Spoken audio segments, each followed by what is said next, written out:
Alright, panibagong oras na naman no? Para sa ating kwentuhan. Sana ay nasa mabuting kalagayan ang lahat ating mga kababayan, lalo-lalo na sa ating mga OFW mula sa iba't ibang mga bansa na kung saan ay naghahanap buhay para sa kanilang mga mahal sa buhay, para sa kanilang mga pamilya.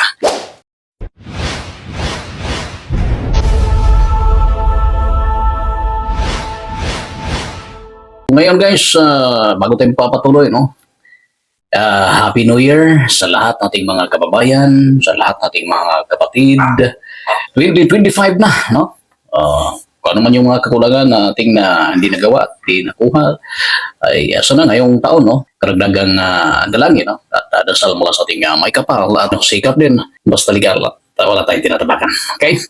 Bago lahat, sa mga di pa nakapag-subscribe, please subscribe po sa ating channel, Agad Gym 5 TV.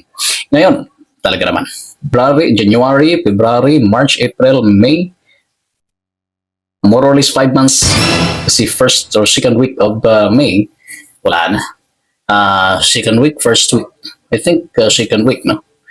Ng May ay magkakaroon na ng pagpapasya ang ating mga kababayan ditong darating na halalan. Mula sa pagkasenador hanggang sa municipal councilor ay dyan magtatapos ang kwento ng takbo ng halalan sa ngayong taon, no? Ngayong taon. At sana naman ay maging payapa at sana naman ay mananaig ang katotohanan at mananaig yung karapatan ng tao na walang tinatapakan at hindi na pupwersa at hindi napipilit sa pagpili ng kanilang mga kandidato na gustong magsilbi at maglingkod ng buong Pilipinas. Imagine, mula senador, no? Alam naman natin na hindi naman talaga natin may pagkakaila kung anong mga nangyayari ngayon. Bangayan ang Office of the President at the Vice President, Office of the Vice President, at hanggang umabot na doon sa pag-reorganize ni President Marcos National Security Council at pagkatanggal bilang miyembro nito, no? Si Vice President Sara, former President Duterte, and I think si former President Arroyo din. Ito guys ay usaping pang-seguridad, no? Kasi meron din namang ginagampanan na papel ang mga miyembro dyan, yung National Security Council na yan. Pero kung ano man ang nagiging desisyon at mga nangyayari ngayon ng atin, ay sana naman ay mananatili yung magandang security, magandang seguridad ng ating bansa para sa ikabubuti ng lahat. Dahil kung ano man yung mga sigalot at mga problema at mga kaganapan dyan, no, sa ating mga halal ng bayan, sa kanila yan. Kung meron silang mga personal na rason, sa kanila din yan. Ang posisyon mula sa taong bayan na ibinibigay para sa kanila, para magsilbi. Kaya sana naman ay kung ano man yung magiging, kung meron na itong mga personal agenda para sa kanila na lang yan. At hindi maapektuhan yung trabaho na nakaabang, nakaatang para sa kanila, para sa ikabubuti ng lahat. Wala. Napakasimple at malapit na talaga. Napakalapit na. 5 months more or less 5 months darating na. Ngayon pa lang medyo nagpapahiwatig na yung iba, di ba? Meron ng mga pakitang gilas na ginagawa ang ilan. Siyempre, para makilala, no, ng publiko, makilala ng taong bayan.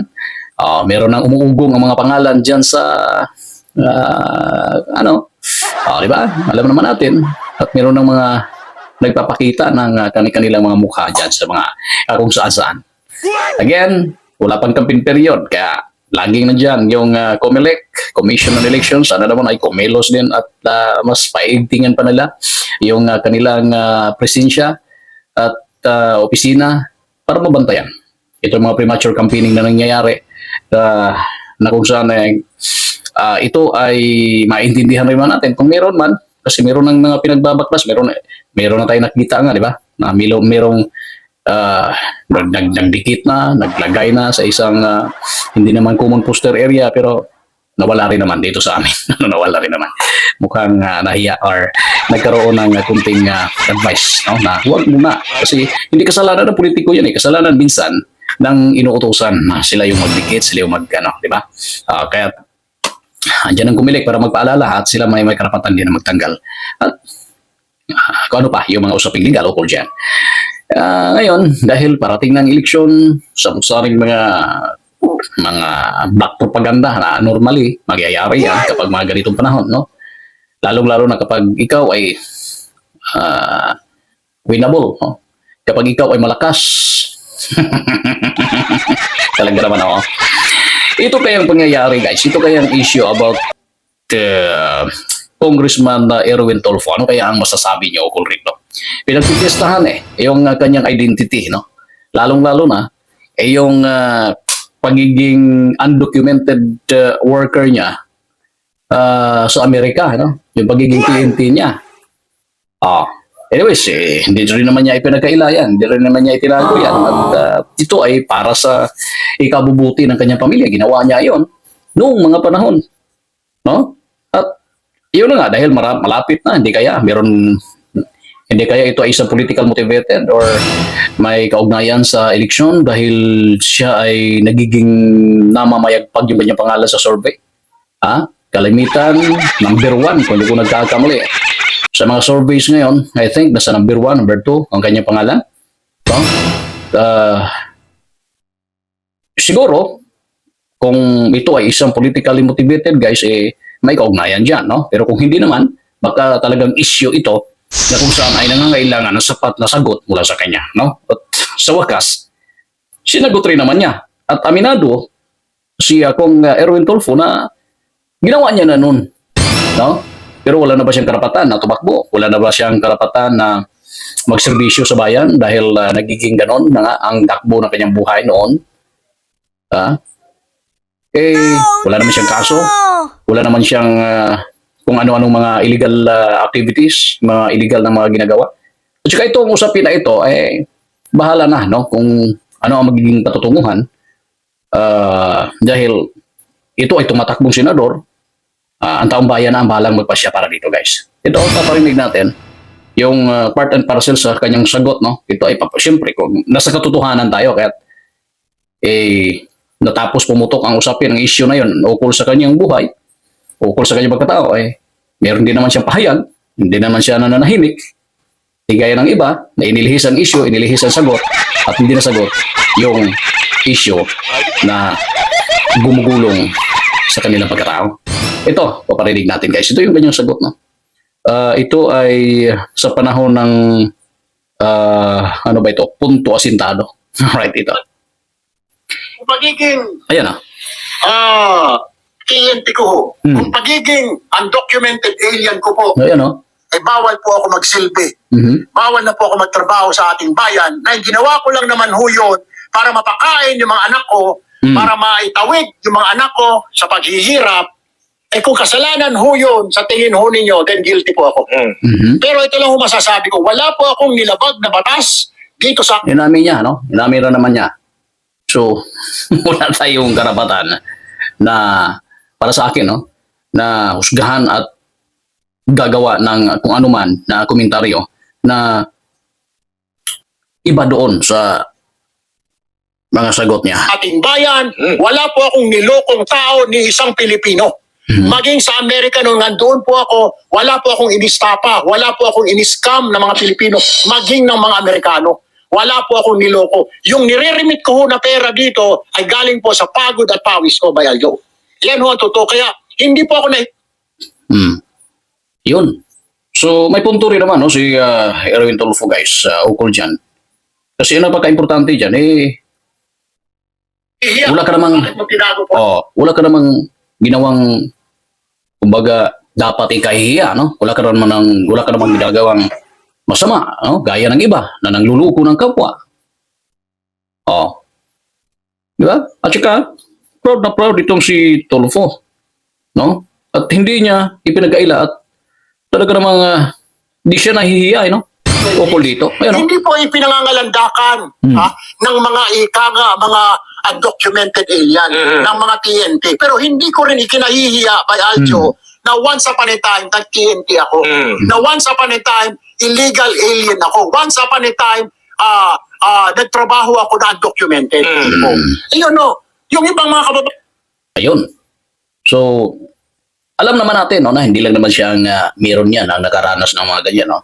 Marami din sa ating mga kababayan. Hanggang ngayon ata nagpapatuloy ba ang mga ganitong usapin? So, yun, narinig na natin yung punto ni Erwin Tolfo. At kung ano man ang mga reklamo ukol sa kanya, dahil dito, para sa akin, ilabas na po ako dyan. Labas na po tayo dyan. Ang usapin lang dito, wala na ba siyang karapatan para tumakbo?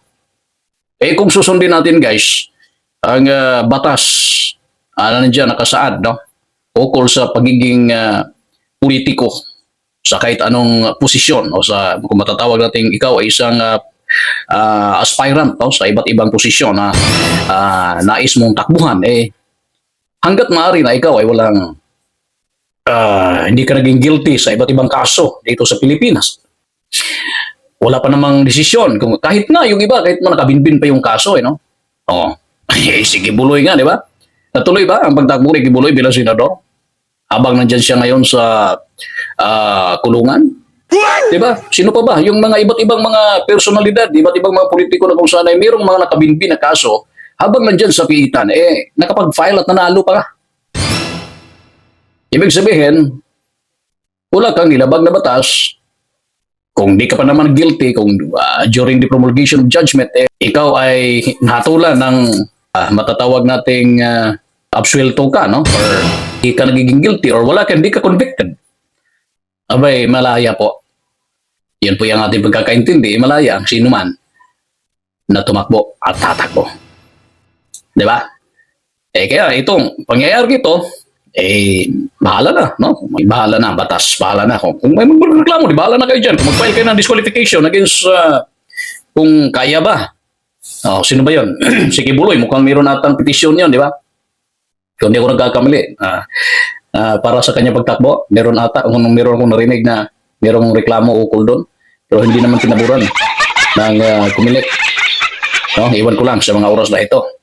Pero ayun nga, yung sinabi natin kanina na hanggat walang kaso, hanggat hindi ka nagiging guilty dyan, wala kang, hindi ka convicted, ay maaari ka naman makapag-file dyan. Maaari kang papili, maaari kang tumakbo. Hanggat wala kang kabulustugan at hanggat di pa napapatunayan. Kasi yung aligasyon napakadali po. Kaya tangatin lang, kung ano yung tama at ano yung dapat, basta hindi lang labag sa batas, yun dapat ang masusunod. Abangan natin, kung ano magiging resulta nito. Narinig nyo naman yung sagot ni Kung Tulfo ko dito sa issue nito.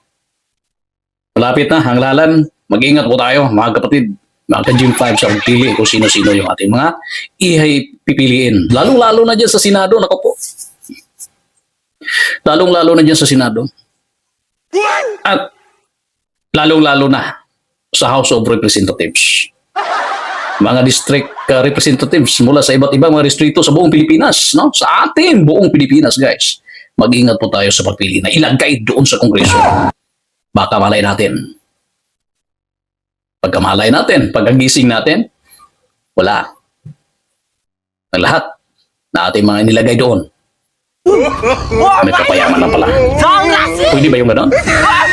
Iwan ko sa kanila, no? Yun lang naman ang atin, no? Na sana ay kung sino man yung mailuklok natin dyan sa Kongreso, mula sa mababang kapulungan hanggang sa taas na kapulungan, ay magiging sandata ng taong bayan para labanan ang kahirapan, korupsyon, at ang pagbibigay ng tamang serbisyo para sa ikabubutin ng lahat dito sa ating mahal na Pilipinas. Hanggang sa muli po, ito po ang Gym 5 TV. Maraming salamat. Mabuhay buong Pilipinas.